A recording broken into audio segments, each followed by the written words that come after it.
At Taste, we often banter about what makes, or what goes in, or what is the secret ingredient of a braaibroodjie. So today I'm going to do my favorite one, but I have 2 secret ingredients, not just one.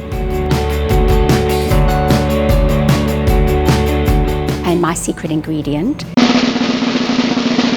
is white pepper. I think white pepper, cheese, tomato and onion is the perfect marriage and the perfect match. But then my secret ingredient, or the second one, did I say 2? Maybe I've got 3, is onion salt. Because I am going to use fresh onions, but it just kind of gives it a little bit of an oomph, I was going to say. I like to mix some mayo and butter to spread on the outsides, because I just feel like that extra fat gives a little bit of, like, I suppose, more crunch to the outside.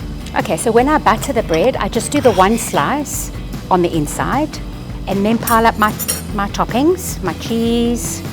Okay, and I like to add the mozzarella because the more stringy, the better.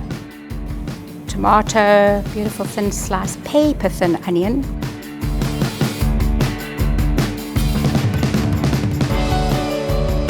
Some butter on top. And then you're going to do the other side as well.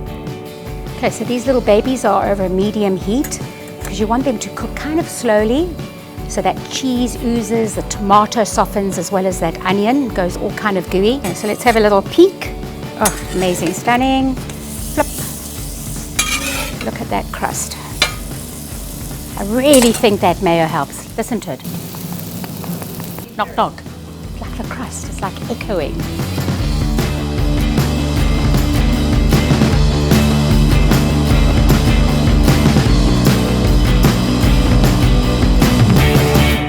Braaibroodjies.